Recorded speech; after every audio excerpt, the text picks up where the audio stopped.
Okay, welcome to Shop Talk. Hi, everyone. Welcome. Can you believe it? It's been so long since we filmed. No, it's been a minute since we filmed. Ooh, I have a question for you. Ugh, great. What's making you happy right now that isn't a person? Oh, you know the first thing you said, what's making you happy? I knew it was going to... Ted. That's why I put the ending in there, because I was like, I know the bitch is going to say that.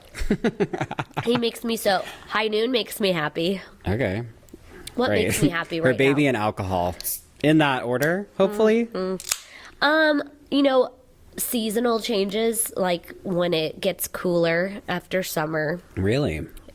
Doesn't that, like... Surprised by that. There is nothing like walking out your front door and not being like, fuck.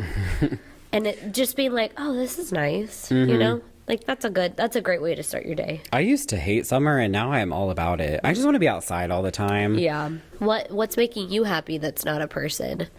Definitely my routine that I've kind of developed lately. I feel like I have a really good workout routine, but it's also just like my daily routine of reading more and just spending time. I literally go to the same coffee shop every single morning and read before I come to work, and that just starts my day in such a positive, relaxing way. Yeah. And it's so peaceful, and honestly, when I don't get to do it, it really like changes my mood for that day. So Doesn't feel like that day because it's routine. Like, how many days do you have? Like, how many times do you have a day off and you're like, God, it doesn't feel like Tuesday. Yeah. Like, I love going on vacation, but towards the end of my vacation, I'm like, I'm ready for Wednesday to feel like Wednesday. Yeah. Or you're like, what day is it? Like, which way is up? Yeah. I don't even know what's happening. We are, having a baby because I'm a mom.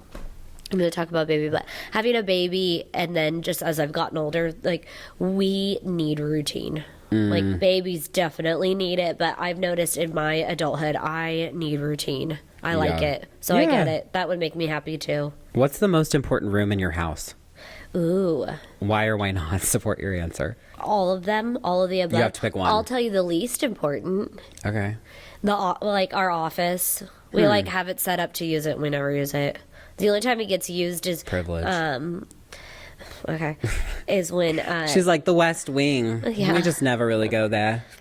The only time we use it is when the air mattress is blown up.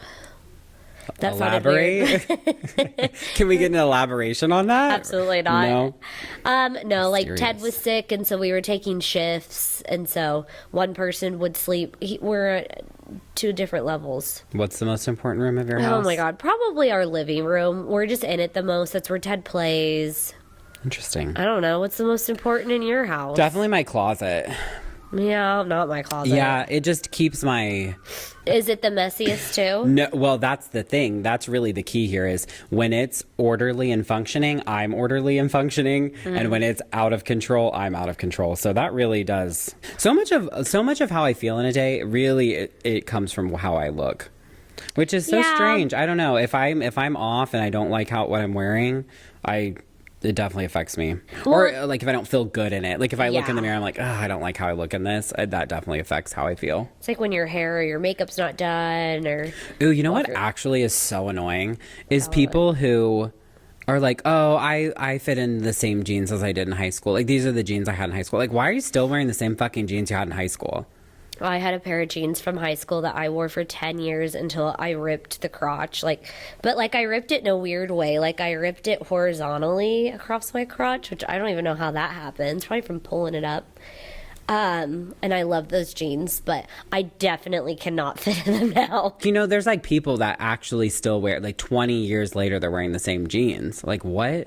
I don't know. Can you imagine? Like, I guess you wore those for 10 years, but like, doesn't your... I think I would be that... I think I would be that person. I would be so proud to fit into my jeans from high school. Honestly, mine would be too big. See, that's what annoys me. Mine's more just like, okay, one, the jeans I was wearing in high school should never be seen again because they were like Hollister, Abercrombie jeans that were like this weird washy boot cut situation. Like, those should never be seen again. Boot cut's not it. You know what jeans I actually hate, and my husband still has a pair and tries to wear them? Gray wash. What's a gray wash? Like a gray wash. Like gray jeans? Denim. Oh, I don't mind that. Oh, I don't like them. They're not denim. They're like that stretch. I don't know. They're jeggings. They're basically, honestly, basically. I bet they're really comfortable. What's nice about gray jeans or like a colored jean is it kind of can elevate your outfit without being like These won't elevate. Oh, shit. I mean, just put a pair of dress pants on, honestly. He wanted to wear them the other night, and I was like, let's not. Now he knows how I feel about him. Great. When he edits this video. But no, I think you should be proud of the fact, especially if it's been, I don't know, 14, 15 years since you've been in high school and you can still fit in them. No, it's not the fact that you can fit into them. Like, that's great. Like, I guess if you have toxic body standards, like, that feels toxic to me. Like, that you're a teenager, like, you want to be the same size as, like, your 16-year-old self. That needs to be addressed. But I do. Like, no, it's not the fitting into them that's the issue. It's like, why are you still wearing them? Like, I don't know, how is that any different than the thrifted jeans that you had the other day? They're older they're fucking jeans. Cool. Yeah, but like, what if you're wearing cool jeans from high school? Okay, you find somebody out there that's doing that.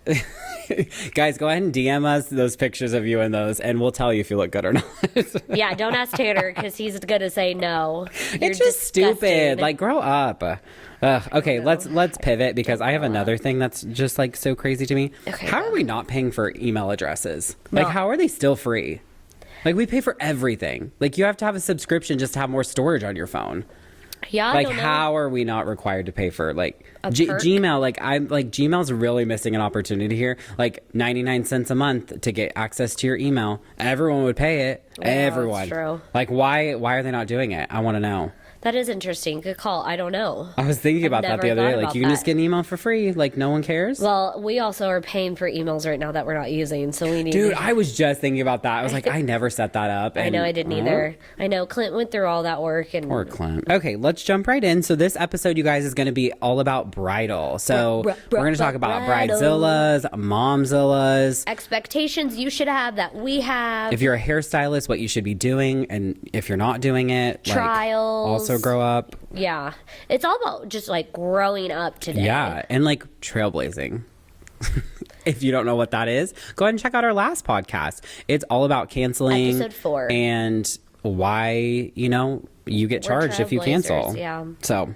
Okay, so let's talk wedding talk. Yeah, so I do want to first start off and say a lot of our topics are honestly coming from you guys, and we really appreciate that so much. Like, honestly, we had like 3 good ideas, and that's it. So we love that you guys give us good content to come up with, because we can honestly talk about anything, but it helps when you guys kind of steer us in the right direction. Oh, yeah. So we had is she a client? I don't know went to high school with her. Okay, what's her name? Sarah Brady. Okay, so Sarah gave us a ton of great kind of feedback about bridal and her experience. And so we're going to share some of her stories, some of our stories, and just kind of jump into like what it is to handle brides. So let's just start off by saying, like, what's your overall feelings towards brides, bridal hair, weddings? Like, how do you feel about all of it? I would do them a lot if it wasn't on weekends. Okay, so you like it. It's overall positive vibes for you. It's just the schedule. So a little bit about me. Probably 2015, 2016, I had a wedding every single weekend.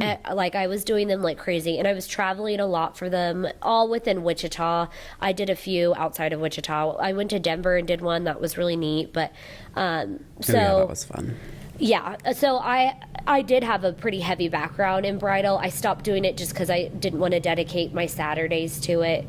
It got to the point where I would wake up, 4, 5, 6 in the morning, travel, go do this wedding, come back to the salon, and then work until 5 p.m. that night, getting more clients in. And so it just wasn't conducive to my clientele. Yeah. I think the first thing we should talk about is your hair trial.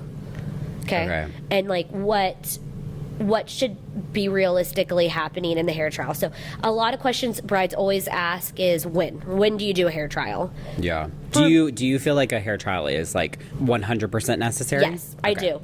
I've done them in the past and it's been fine. It hasn't been fine, but I do think it's necessary. What do you get from a hair trial? Well, because I think you know, when you do this trial, you understand how that client's hair can be curled, how it can work. If that bride is asking for something realistic, you can also get an idea of like, okay, normally it takes me an hour to do an updo, but this updo that she wants is going to take me an hour and a half, or it's going to take me 45 minutes, or whatever. Yeah. And there have been times where I've done a trial with a bride and I've said, what you want isn't going to work, so let's figure something out, you know? And that would freaking suck if you had to have that conversation of the morning of the wedding when everyone's nerves are there, you've got a time crunch, the photographer there is taking videos or photos of you being like, no bitch, this isn't happening. So I think a trial is important. For instance, I one time, and this is a bride that never ended up coming to see me. I have 2 brides actually that this has happened with, but one girl bought a fucking veil off of Amazon and it was curtain shears. It literally, it was so fucking stupid. So so thank God this happened at the trial. So this was back when cathedral veils were really popular. So think about this. This fucking veil was like 12, 15 feet long, and it was, I'm not kidding, curtain shears that she bought off of Amazon.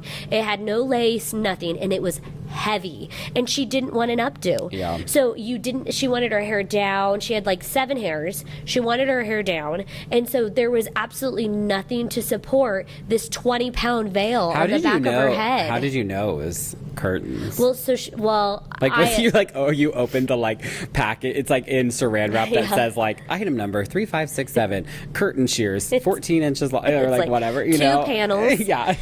Well, I'm pretty sure it was like curtain shear material. Oh, you're saying it was technically a veil, but like she got it from fucking and it was wherever. on a plastic comb, and those are just, it was hot glued with like one dot. Yes, the whole thing. And she was like, I can feel the veil falling out of my hair. I can feel it. And I was like, yeah, you can feel it. I know you can, because it probably weighs more than you. And your hair is down. Like, it can't support this updo. What am I attaching this to? Oh, yeah. And well, anyway, so we ended up kind of disagreeing. We did an updo that she hated because it wasn't what she wanted. And then she wasn't ever going to book with me for a wedding. And I was like, oh, okay, fine. Yeah, you're like, thank you. Goodbye. And it's like, it was a combination of unrealistic expectations, and I couldn't deliver what she wanted. Yeah. You know, I tried. I was getting frustrated, so I know at the wedding probably would have been a case. So that's a great time where a trial was beneficial. Like, we both realized we're not going to work. I can't give you what you want. You're kind of crazy. Your veil is cheap, and you're cheap. Well, and I don't know what she ended up doing. Like, I don't know. She ended up doing the, I don't know. I never talked to her again. Who's going to spend $150 on a veil when I can get one on Amazon for $9.99? Oh, yeah. Here in 2 days. It was still in, like, the Amazon packaging and everything. It has, like, all the creases in it. And, like, hey, I am all for, especially with weddings, they're so expensive. Cut corners, whatever. And, like, realistically where you can, but oh my gosh, like, this veil, it was curtain shears. So anyways, I think that's like a good case of when a trial is important. But a trial's the best time to book a trial for me is when your hair is going to be like the wedding day, meaning, is it the length? Is it the color? Because your hair color can play a role in how the updo or style lays. Yeah, or looks. I mean, it can look totally different if you have highlights versus a one-dimensional color. If you have one sheet of hair and you can't see anything that could or one color of hair, sorry, and you can't see anything, that is going to play a role in how the updo. What's your opinion? This is like a newer trend, but what's your opinion on the reception cuts? I don't know. Don't expect a great haircut. If somebody's cutting your hair on the fly without a mirror in a dark, seedy, well, they're not wetting room. that hair down because they got to style it. I've seen it, and I get it. It's all about the usually they change their outfit and everything. No, I've done updo changes where I've stayed and changed a bride's updo. It's never as good as the first. It never is, because you're doing it quick. And they're like sweaty and gross by that point too. Like, and I'm probably like 3 drinks in. Always. And so, no, I've done it. I mean, whatever, if that's what you want. I feel like you'd be someone that would like do a chop at your reception. Yeah. You know, take all my extensions out. No, we just cut them. Yeah, I don't know. Anyways, should we do a mid-podcast chop? No. Maybe. We should. You just spend a lot of money on those extensions. I know, I like them. But anyways, so I think the trial needs to be booked fairly close. So within like a month I always and tell a people half. 4 weeks. Like, we usually want to do it within 4 weeks of your wedding date. Yeah, I think your hair is going to be what it's going to be, if it's a little shorter or whatever. So to give you guys some context, like when we book a wedding at the salon, we have a pretty good system as far as like how we go from kind of first contact where they're asking for information to booking the date, booking the trial, all of those things. So to kind of give you guys some information, typically when someone reaches out, we have them submit a form on our website that's under our bridal inquiry page that just basically asks some general information. How many people are in the bridal party? How, are you wanting us to come on site? Do you want to come to the salon? When do you need to be ready by? All of those kind of key information pieces. They'll submit that, and then I will go through and send them kind of all of our information. So our breakdown on pricing for the bride, for the bridal party, what it costs to get us to come to you, just kind of all of that stuff, our deposit that we require, and then we can send them a link to pay the deposit, and then that secures the date. Then we'll work on a schedule with them that will kind of break down the day, who's going to go first, who's going to go last, all of that good stuff. And we have it pretty streamlined just so that we're all very informed on what's going on. We get a lot of bridal inquiries, like a ton. Yeah. And so we need to know immediately. When we book a wedding, typically it's more than one stylist, and it's a big chunk of a busy day, a Saturday. So I feel like we have to kind of get feelers for what we're getting and just be kind of pretty just like honest or just about- like be serious, like, okay, this is what you're committing to. Yep. So we require quite a bit of a commitment up front. So we require a deposit that's non-refundable. So if your wedding date changes, if your wedding date moves, you forfeit that deposit. So that's really for the stylist. If they're dedicating a part of their schedule to your day and that moves, like, they have to be compensated for it. And like, also to say, some of these brides are booking a year plus out. I have to, if I'm saying I'm going to take on your wedding, that affects vacations, time off, things like that. So it's like, okay, I don't know what the fuck I'm doing in a year, but I guess I'm doing this wedding. Yeah. So this deposit kind of just ensures that, we're going to make sure we're working our schedule around yours now. Yeah. Essentially. Yeah. And then we also require, when they pay the deposit, to have a solid number as far as who's getting their hair done. So if you have 6 people in your bridal party, plus your mom, plus, your groom's mom and you have 9, 10 people, whatever, we require that final number at deposit. So that way we don't run into the situation of like, we show up the day of, we have 2 girls booked out, go on site for this wedding, and they're like, oh, actually we just have 4 people now instead of 9. Oh, that's happened to me. And that is definitely something that people will try to do, but they know from the beginning that like they're required to pay for those services. So if no one gets them done, that's totally fine. We don't need to do them, but you are paying for them because we reserve the time. And so I find that's super important. So if you're doing weddings or getting into weddings, I definitely recommend setting up some kind of policy or have that verbiage between them. And I put all of this stuff in writing. The reason I require brides, if they call, I pretty much don't give them any information on the phone. I will tell them to submit online. So that way I have a written correspondence of like what they're being held to. Because then I can go back and be like, I sent you this email. This is all detailed, because then I don't have a bride the day of like, well, they never told me that. Like it's all in writing. Again, it's just insurance. Like everything is insurance for people, because luckily 9 times out of 10, we don't have that issue, but sometimes you do. Sometimes people, especially with weddings, I think the average wedding in like America is like $45,000 or something. I think it's more. Stupid. The average in Wichita is 35. It's like 35 actually grand. the craziest thing I've ever heard. It's like a salary. So people are spending a lot of money, and so then they start to like chintz out on things. They start to really apply what they think what has value and what doesn't. And so I find sometimes the services like this are like, oh my God, I have to pay $75 for each whatever, and so it's nice to have everything in writing so they know what they're expected to be paying. But a lot of our stylists, and myself included, when I was doing weddings, our Saturdays are our biggest day. We're the busiest, so we're dedicating an entire day. So if you say, oh, I'm going to have 6, bridesmaids and a bride come in and get their hair done, and then the day of it's only 3, and I'm like, okay, how many colors, appointments did I turn down to do this? and you've had all these girls, well, you know, she's just going to do her own hair now. I'm like, no, it doesn't work like that. Fine, she can do her own hair, but you're paying for it. Yeah. Because this is my expectation. I booked out a year for you to do this. Like, I need the respect of what you say is what you're going to do. Yeah. And I think too, starting from the beginning, like, you really don't end up having most of these situations because you're getting it from the beginning. Yeah. You're really stopping any of these problems from happening because you're so proactive with the information that you're giving clients. And so people just, there's no room for any sort of questioning with this stuff. And I find that really makes it successful and, you know, making the day of go really seamless. Just like the trial, like, why are you looking at my photos on Instagram? I just saw it. We're filming a podcast. We're not creeping on my we're not creeping on my Instagram. Go ahead and follow me at Tanner Lynn Smith. But I also think it kind of instills a lot of confidence in, like, oh, these people know what they're doing. Right. They have a structure. They know they have a schedule. Like, if you're just like, I'll be there, see you then, like, bring your cash, like that, it's not very professional. Yeah, it and isn't. so we have it very streamlined where, you know, the brides, they're checking so many things off the list. They're meeting with caterers, they're meeting with florists, they're meeting with so many things, venue people, to make sure everything's going, you know. If we can make it as easy as possible for everyone. Brides are paying for these services, but like in that cost, they're also paying for like our professionalism, and they're paying for that schedule being made and the communication and stuff too. So it's, you know, more of an elevated experience. So after that correspondence, they pay a deposit, then we book the trial.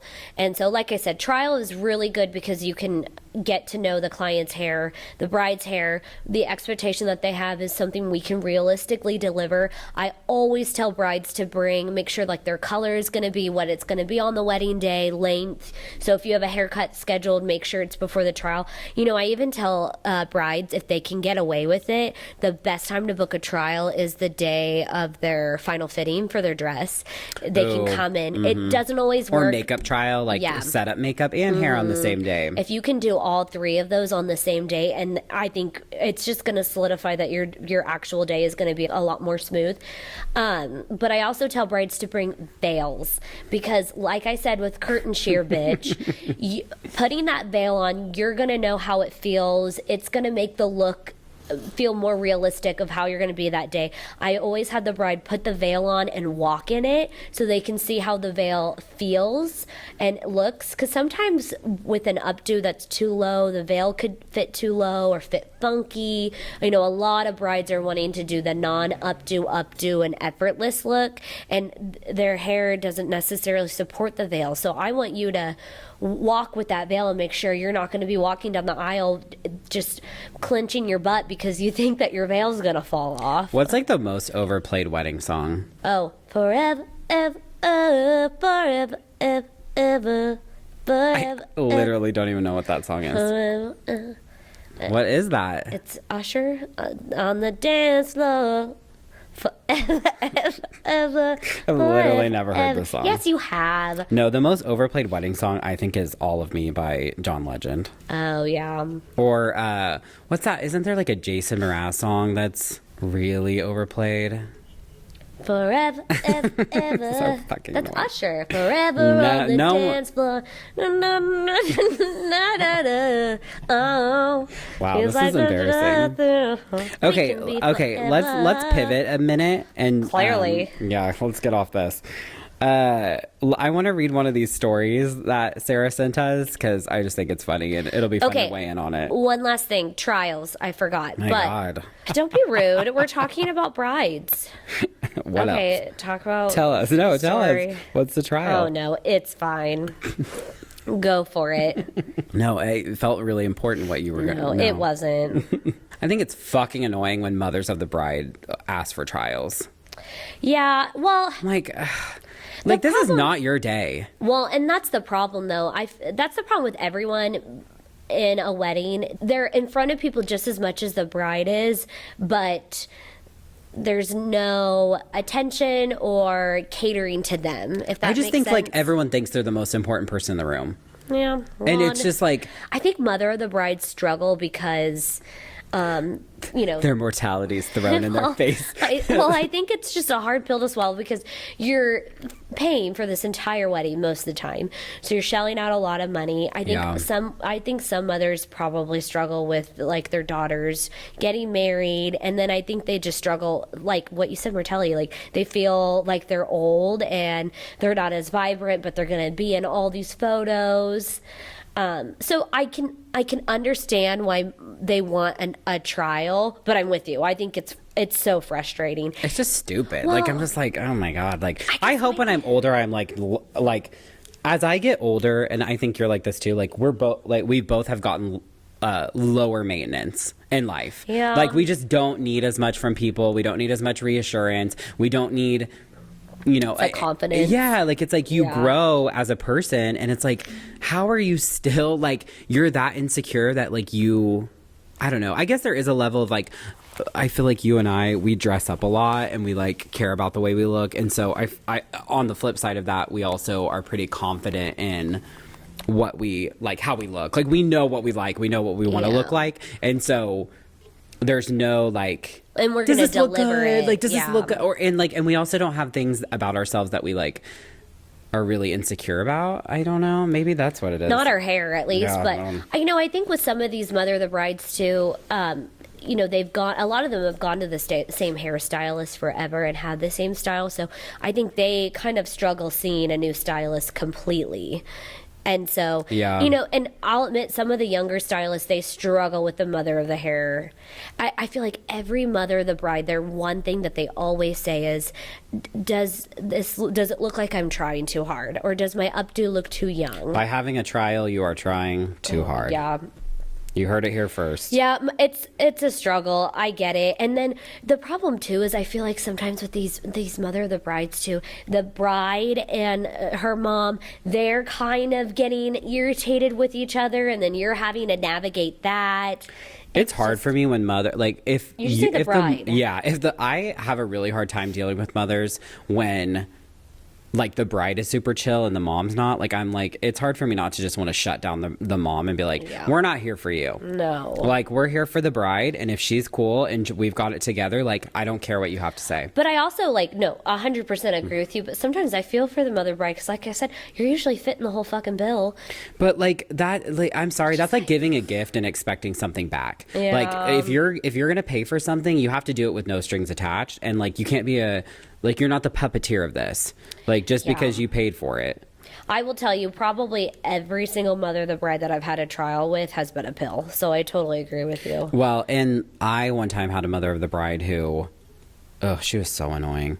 But they came to the salon to get the hair done, which is fine. Like it's fun. Honestly, it's easier when people come here. I think you get better results. I think so too. And you're not in some damp basement somewhere, but hotel room corner. Yeah. And she was like just being so extra, like just needing everything, just super needy. And she was like, "It's so hot out. Can you like go start the car? Like, can you go get the air conditioner running? Like while we're getting finished." She said that up? to Tanner. Yeah, and I was like, the manager. He wasn't even involved in the wedding. I literally was like, "No, that's not my job." What? I'm like, sorry, this isn't fucking valet. Like, what? And one, like, your car's 3 feet from the front door. Ritz-Carlton. Fucking what? You don't have a remote start? Like, grow up.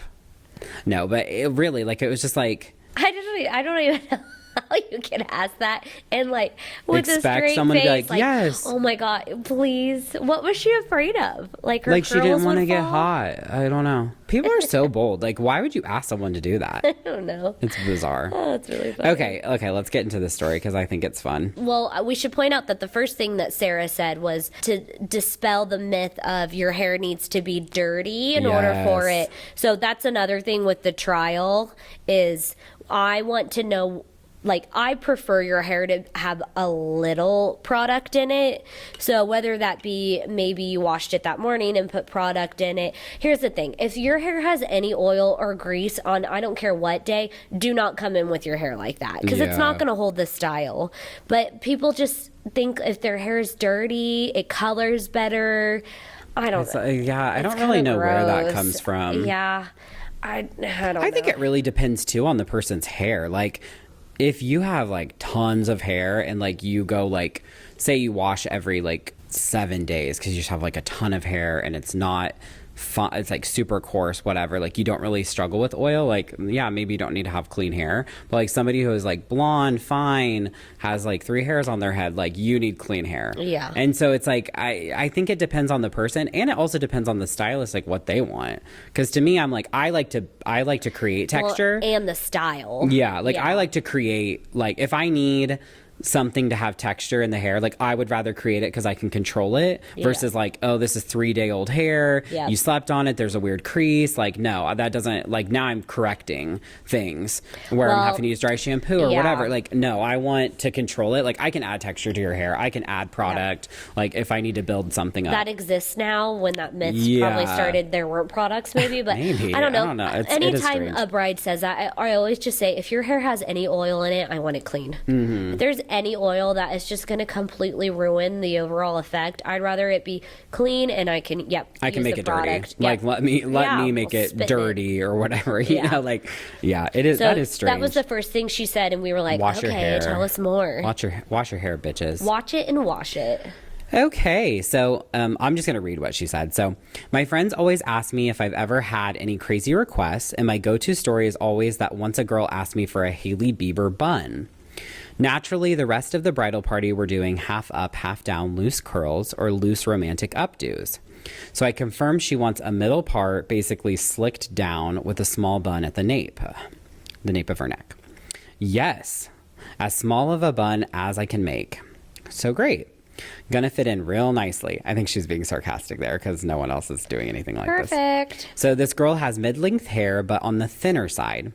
So I get to work parting her hair and pulling it down into the pony. My go-to is generally Kenra working wax for flyaways and the like, because it has a matte finish so that it's not going to give a greasy look with a flashback. So I'm lightly using this around her ears, but hardly at all. I did your typical little wrap around bun, which to me was so small, and splayed it out just slightly to try and make it look just a little more classy. Needless to say, she took one look at the back of her hair and was like, "Can you make the bun about half the size? Also, less volume and more slick down." Of course, I had added no volume at all, but I took it all out and recombed it all back down, adding more of the working wax to the top to kind of just go through the motions of her slicking it down. I did the same small little bun again, and this time... Small little bun. I know. Or the same little bun again, sorry. And this time just made it as small as possible. When she looked at it this time, she again said she wanted less volume. I finally had to tell her I added no volume, that what she was seeing was her skull. I kid you not, she goes, "So Hailey Bieber just has a smaller head than me? That sucks." Then she goes, "Okay, well, it's not looking slick enough. Can we put water on it to look more wet?" Finally, I was like, "Girl, listen, if you look like you have wet hair standing next to all these girls with light, fluffy, dry hair, it's not going to photograph well." Guess what she did? Went and asked the bride if I could dip her head in the sink. Me. Since the bridesmaid's makeup was already done. They were like 10 feet away from me, and I heard the bride literally laugh, and she was like, "No, you're not getting your hair wet. Why do you want wet hair?" And she looked at me, and I was like, "I don't think wet hair will look great in pics." And the bride was like, "It looks great as it is. You're done. Let someone else get their hair done now." It was so bizarre. See, that's kind of a thing too. Like, do not be picking out an updo when your hair can't do it.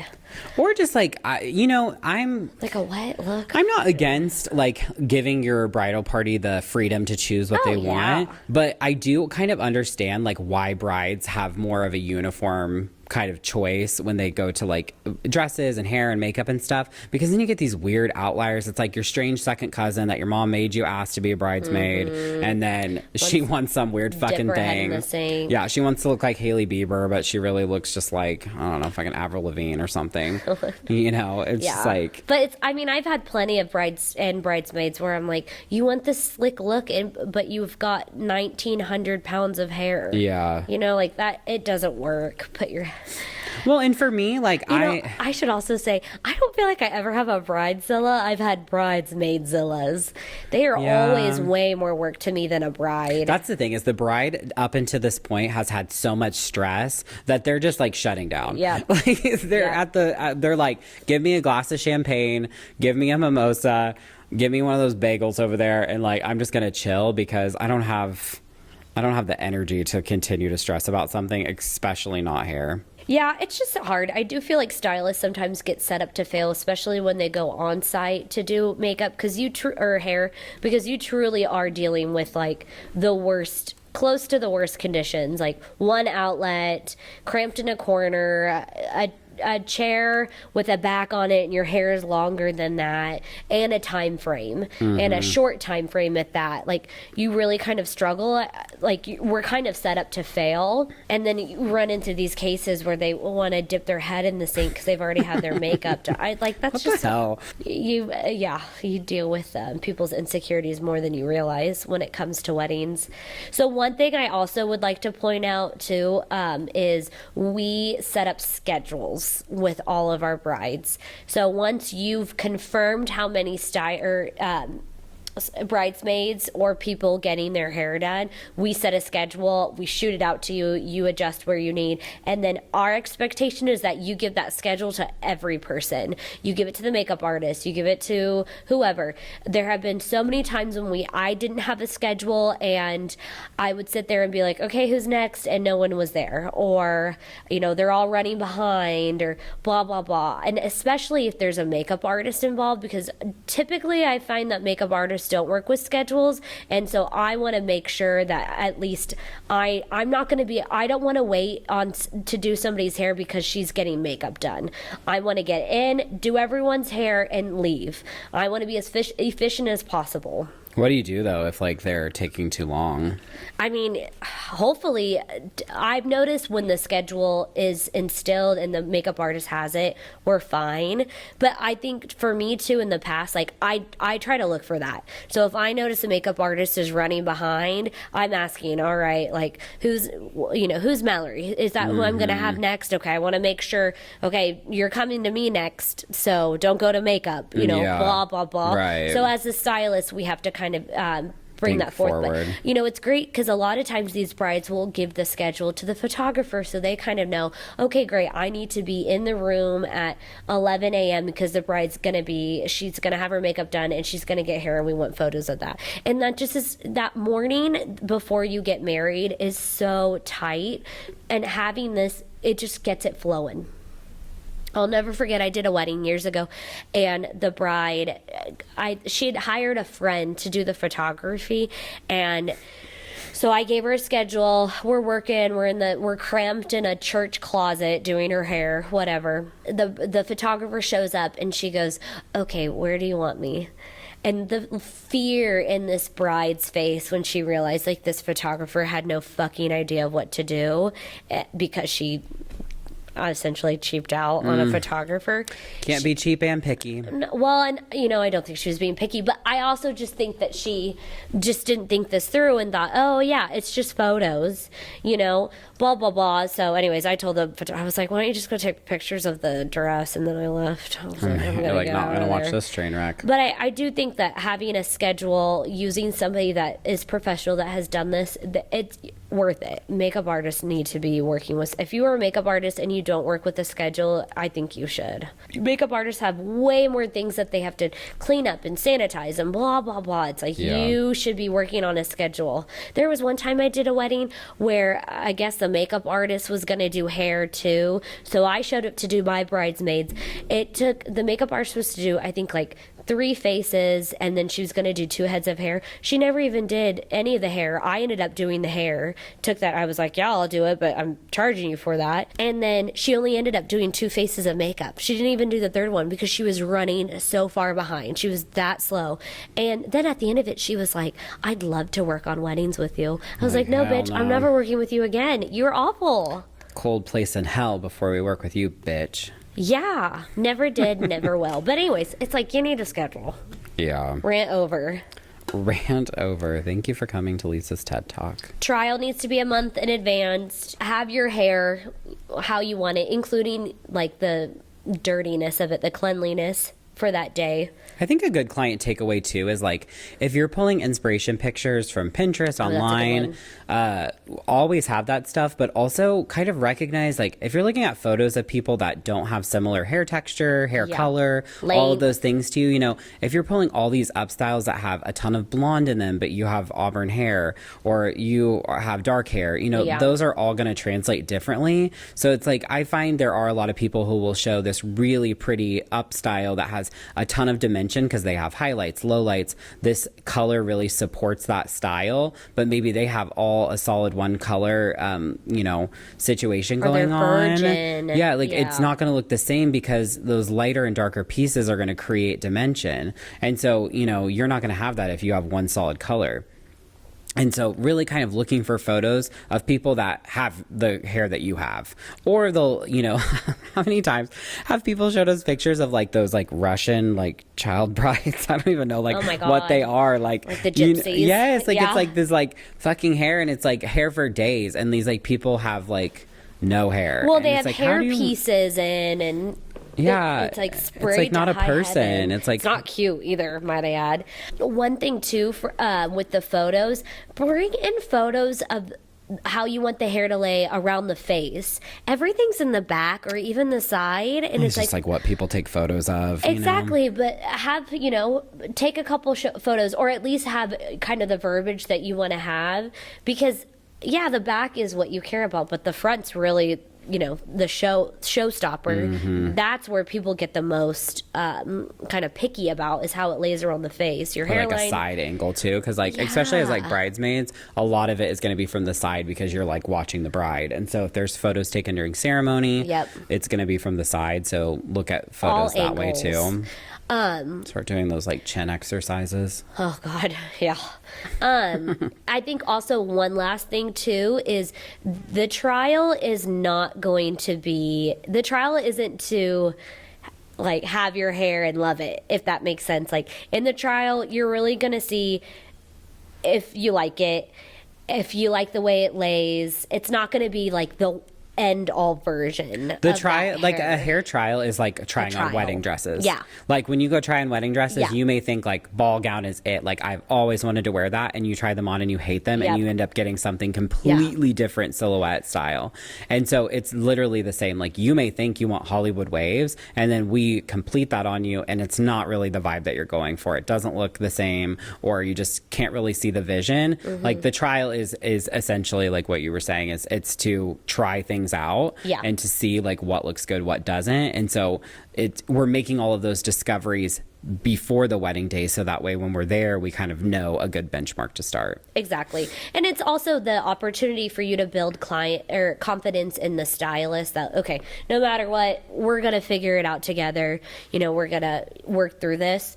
But there's been times where I've done an updo or whatever on a bride, and the day of, she's like, you know what, it actually fell out, or I didn't really like the way it looked later, or in photos it just didn't fit me. I never wear my hair up. That's a big one. So can we do half up, half down for the wedding? Sure. Yeah. The trials really, It's just hard when like people come in and they want to be totally glammed out for this day, and like they don't ever do that. Like they want lashes, they want lipstick, they want this whole big updo, and it's like, you never look like this. Like you literally barely brush your hair.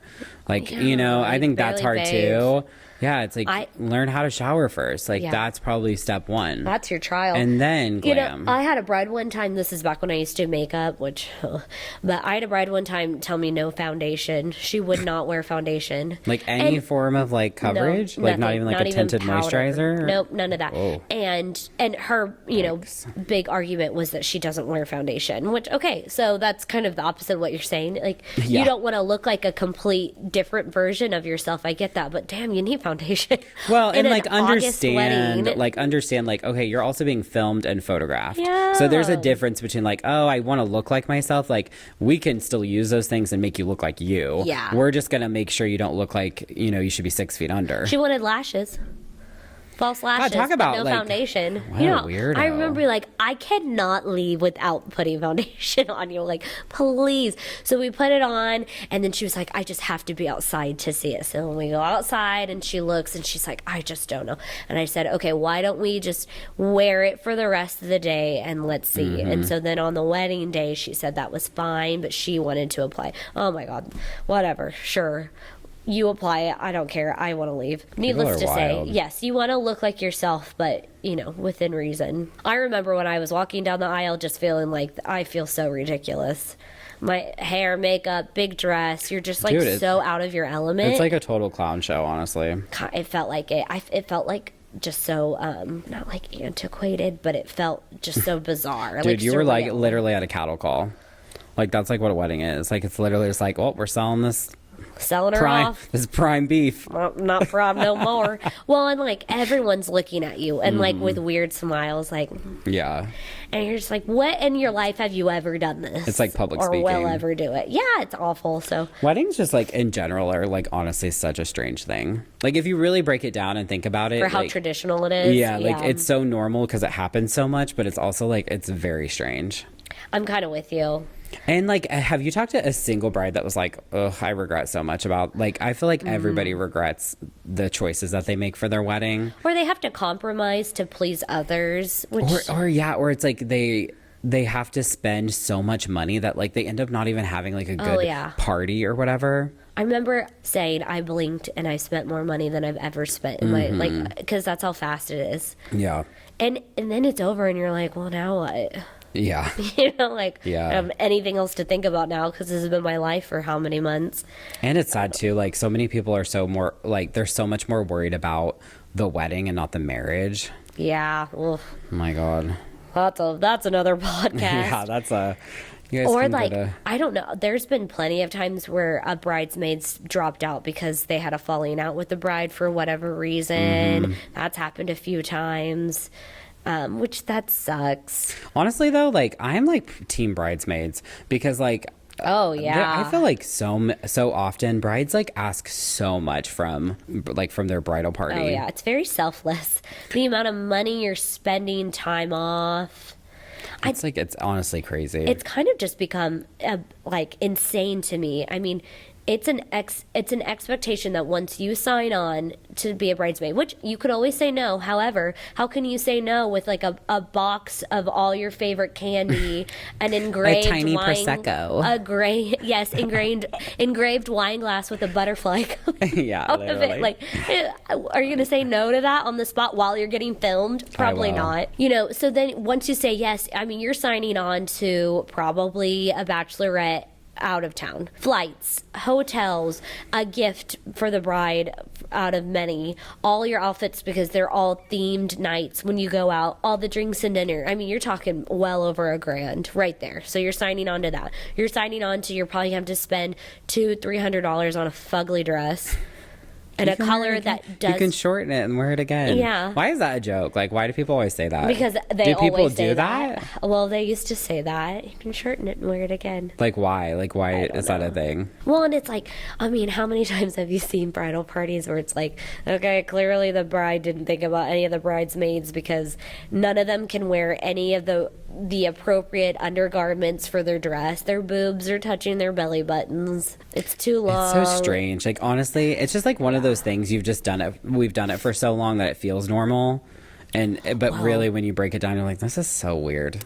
He doesn't like generational talk, but I think it's a millennial thing. Millennials took this like bridal kind of industry and then went It's just all like the way up. It's and like ridiculous consumerism, with though. it. Oh yeah, We're this way in every way. Like, I mean, we spend so much money on so much dumb shit. And honestly, I think it's less about millennials and more about technology. Like, you have access to What everyone so else much does. more stuff. Like, Yeah. it's just like with the reception cuts. You know, it's like that only becomes a thing because someone filmed it, put it on TikTok, it goes viral, and then everyone's like, I want to do a reception cut. I want to do a, that's so fun. you know, whatever. There's more money. Yeah, and so it's just like, and honestly, to like a hairstylist like thing, it's like, hey, that is more money for you to make. Oh, It's yeah. like a business opportunity, but I've totally charged to come back to do a bride or Yeah. an updo change before. Like, yeah, if you want to pay for it, I'll do it. I'll book the whole day Yeah. out, whatever.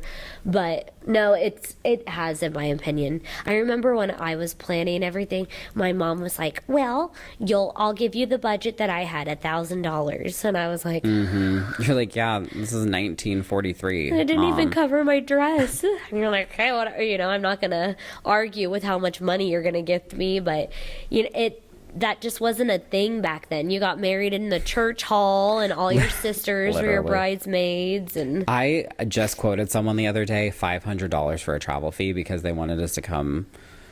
so far. I can't remember. Yeah, $500 worth. Well, and it's just like, think about that. Like, the budget was $1,000, and half of that would go on a travel fee for this bride. It just doesn't exist anymore. Like, it's just, yeah. Everybody wants their piece of the pie is the thing, and like, rightfully so. Yeah, compensated appropriately. Yeah. And that's the thing, like, also just another word of the wise for brides, like, travel fees are a thing now. You're taking, especially with how high gas is, but any mile that we have to go that's a minute outside of our hours that we could be taking clients, and so we have to charge accordingly for that, and then on the salon's point of view, we're taking 2, maybe sometimes 3, usually 2 stylists out of the salon. That's less revenue for the business because they're traveling. So if we get an online booking, those appointments, those are kind of blocked out, stuff like that. So travel fees are just kind of a thing. And our travel fees, I don't feel like are crazy. I think it's appropriate. Pretty much the way we price travel fees is based off of like how much time they have to spend traveling. So if they're spending an hour, like what would they make in an hour at the salon? Like that's what we're charging. Because it's like, we don't need to come do this. Like we can fill up the Saturday here. So it's like, if we're going to take time away, like it has to be the same amount of lucrativeness. Yeah. And I mean, we have brides that are saying, can you come to Hutch? That's a 45-minute drive plus. Yeah. I did have someone the other day message us saying, I like quoted her the travel fee. So within Wichita, we usually charge just like $100. And then outside of Wichita, it just varies based off location. Well, with this bride, I can't remember where it was. It was some outlying town. It was close, but it was like outside of Wichita. And she was like, let me get this straight. The travel fee is this much because you're coming to this place when it's only like 20 miles away from Wichita. I was like, yeah, bitch. Yeah. Like, did I fucking stutter? No. Like, that shit is so annoying. Read it. Like, oh, actually, no, it's more now because you irritated me.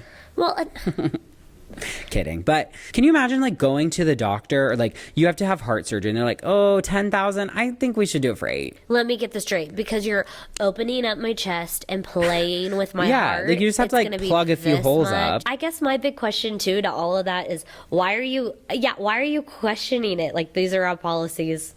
If you don't like them, you literally don't even have to email us back. Why? No, because it's like they don't like it. And so they're like, I'm going to tell them I think it shouldn't be that. And it's like, who gives you? What gives you the right? The audacity. Who do you think you are? Did you ever hear back from her? No. She's like, okay, I'll book. Yeah, right. Like, I'm just like, okay, just checking. Like, what is wrong with people? Oh man, yeah.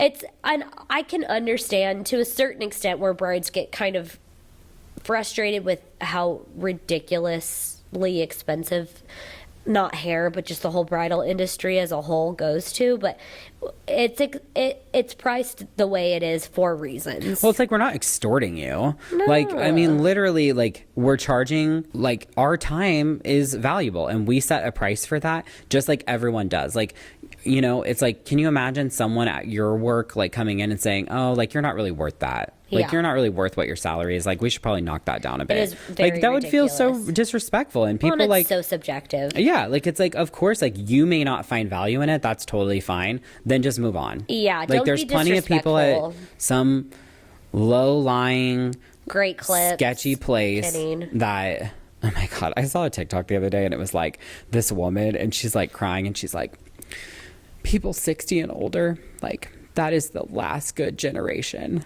And she's like sitting in a great clip saying this. And this guy, like, it's like cuts to like, it's a duet on TikTok. And he goes, ma'am, why are you crying in a great clips?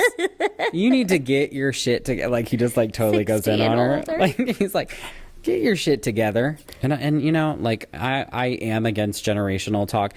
I don't like generational talk because it's generalizing. Like it's like you can't group a group of people together and say they're all this or they're all that. Like that's why I don't like it. Not that there's not. Of course, we all have like. There's Traits. a reason why there's like stereotypes, you know what I mean? Because it's like generally the majority, you know? And so I get it, but I just find like... It's like a nature nurture Well, argument. and it's just like, I think I find it frustrating because it's like most of the time people are so off base with their opinions. Like they'll say, oh, millennials, blah, blah, blah. And it's like, you can still consider millennials to be like 16. Like millennials are like 45 now practically. Yeah. Like I don't know, they're like not 45, but like, you know, it's like stop like acting like they're, you know, 12 with like, you know, their iPhones and their fucking iced coffees. Like, you know, it's like they're not. I just feel like people are so off base with it a lot of the time. It shouldn't. I don't think generational talk should always just be the negative or the downside of everything. Like, you are essentially a part of who you are is because of when you were born and what you were raised around, but that's not a bad thing. Yeah, it just is. It's consistently used in a negative way. Yeah, though. That's the thing. It's like, and that's why it kind of irritates me because it's like, you know, it's just. It's the same thing with anything that's polarizing or controversial. Like, it's literally like saying boomers. Like, it's like you're doing the same thing. Like, by saying, like, oh, millennials are this or boomers are this, like, you're both doing the same thing that you don't like. No one is better than the No, other. it's like you're just opposite sides of the same coin. You just can't see each other because you're on the opposite side. Like, it's just, you just end up seeming dumb. Yeah. Well, okay. So, anyways, brides. So get married, guys. Yeah. Book your bridal trial at www.curlsgonewildsalon.com. You'll get a schedule. You'll get a, you know. Actually, don't get married. Marriage is a construct. I like being married. No, it's fine. I'm kidding, but it's like, why is it necessary? You know, don't get married, but have a wedding. Yeah. Have a wedding, and we'll come style your hair for it. Actually, don't have a wedding. It's a trap. Honestly, like save your money. Mm-hmm. You know, they're fun. I definitely like going to weddings, but I feel like every person I talk to though is like, these are constantly the things here. I don't even remember it. It flew by. Mm-hmm. I didn't even get to eat. I paid all this money for food and I like had 3 bites. I didn't drink that much. I didn't even get to talk to everyone. Yeah. I got to talk to everybody for 2.5 minutes because that was how much time I allotted for the 150 guests I invited. Like, it's so crazy. There's always like a wedding invite drama of like who to invite, who not to invite. There's definitely not 150 people I want to talk to. RSVP drama. Like, you better RSVP. Just elope. Yeah, elope. You heard it here first. Elope. All right, guys. Well, stay tuned. We're going to have more episodes coming your way. And thanks for watching Shop Talk. Yay. Farewell.